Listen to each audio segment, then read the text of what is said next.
Hello, everyone, and welcome back to the Instant Insights podcast, a global data strategic intelligence. We track over 100 tech, industry, ESG, and macro themes impacting all major sectors.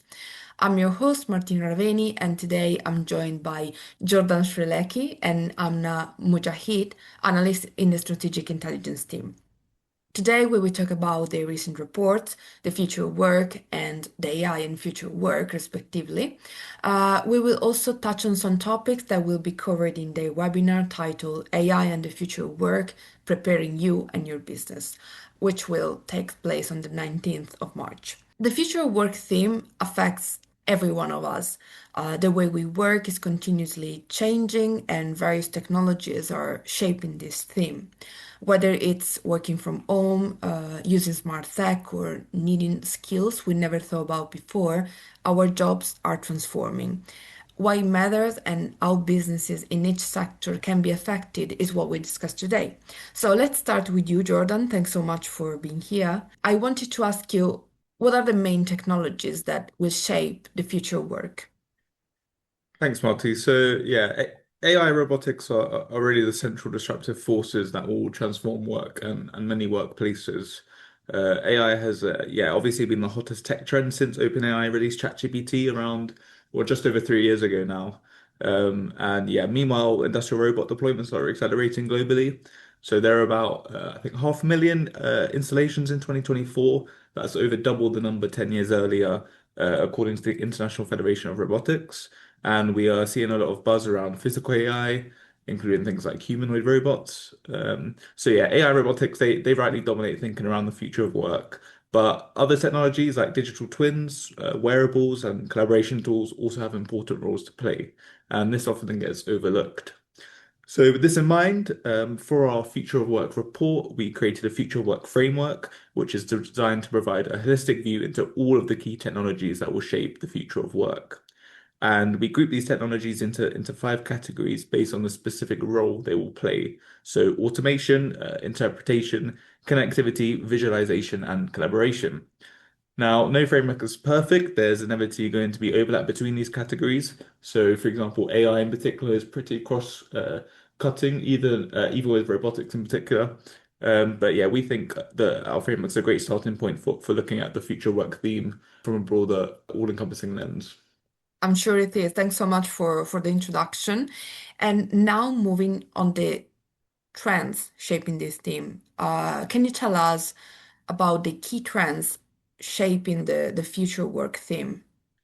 Sure. Various trends and debates are shaping the future work theme. So we set out a number of them in our latest report. These include things like the AI bubble debate, fears over mass permanent unemployment, the green transition, the demographic transition, trade wars and tariffs, which has obviously been a big factor, especially under Trump's second term in office. Desires for a greater work-life balance, and then on the regulation front, antitrust and data privacy, and regulating AI more specifically. So, with all these trends and debates, the AI bubble debate and fears over mass permanent unemployment are really generating the most noise at the moment. We've seen this noise really grow or be ignited actually since OpenAI's release of ChatGPT just over 3 years ago. And I think what really comes across, in the trends and debates I've mentioned is that while the future of work will entail profound economic change, it's also undeniably marked by significant ethical and social challenges. And these challenges will inevitably shape how the theme evolves, including on the economic front. Thanks so much, Jordan. Now, I would like to ask you a couple of questions to you, Amna, and specifically about how AI and the future of work are linked together. Just to give a bit of introduction, we've had big revolutions before. So, like for example, for centuries, we had major technological leaps like the steam engine, electricity, the computer, which of course has shaped how work gets done, but also what skills are valued and what it means to be productive. So today, AI is being used across every industry, but it's a bit different because this time it touches other areas like creativity, decision making, but also relationships. So I was wondering if AI can be considered just another wave another type of revolution, or it's something new, something different, something deeper? So, my question for you is the rise of AI and its impact on work the same as previous technological breakthrough? What do you think? Thanks, Martina.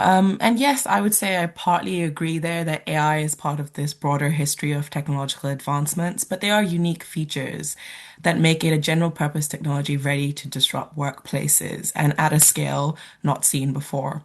So, if we focus on the two most talked about applications of AI, there's generative AI and agentic AI.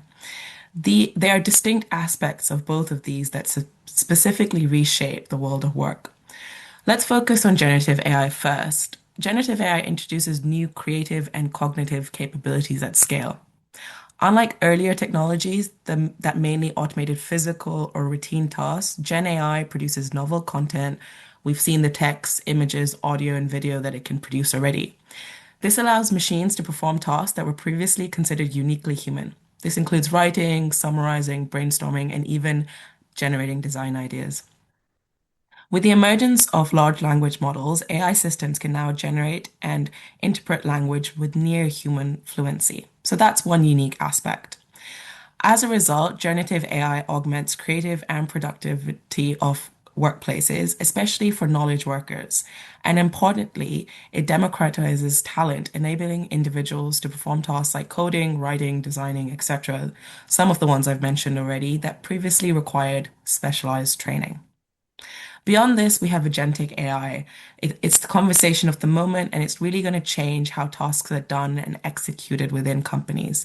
What it brings to the page is autonomy for business operations. Agentic AI systems can operate independently, making decisions and executing tasks with minimal human intervention.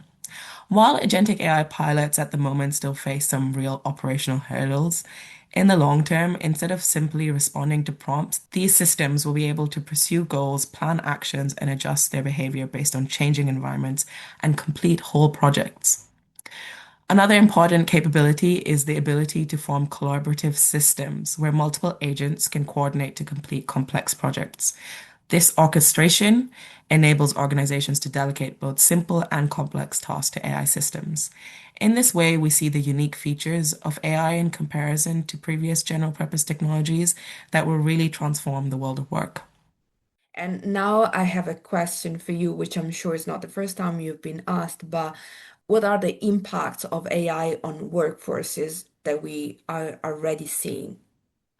Yeah, thanks, Martina. That's a really good question and one that does come up a lot. And we often like jump in our answers to things like what can the AI do? So I mentioned the generative AI use cases like writing, summarizing, and the agentic AI completing simple to complex workflows. But on the trend side, one of the most concrete examples we're seeing of how AI is significantly impacting people already is its impact on those trying to get their foot in the door. That is your grads, your entry-level job appliers, and even career changers. The World Economic Forum's Future of Jobs report in 2025 found that 40% of employers expect to reduce their workforce where AI can automate tasks. And bearing this in mind, the jobs first in line to be automated are often those taken on by entry-level employees, what we call the grunt work performed by junior staff across many industries. We've seen this in the UK in, let's say, the big four accountancy firms from Deloitte, EY, KPMG, PwC. They're already cutting graduate and school leaver hiring. They're citing the use of AI for routine tasks as the top driver for this move. So we can't ignore that.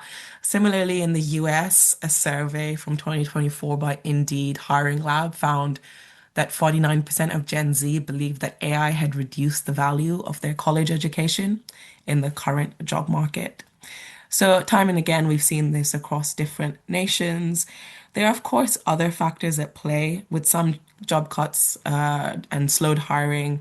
You can see where the finger is pointed to AI. It's cloaking a deeper impacts of economic instability, trade wars, conflict, the saturation in the graduate market, and a host of other risks. But what we can be sure of is that the promise of AI and its uses are currently reshaping early career hiring patterns and in some cases eroding career ladders altogether.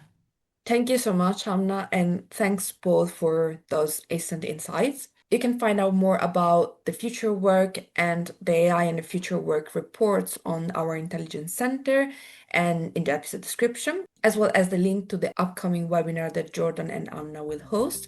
Thanks all for listening, and from us in Strategic Intelligence, see you next time.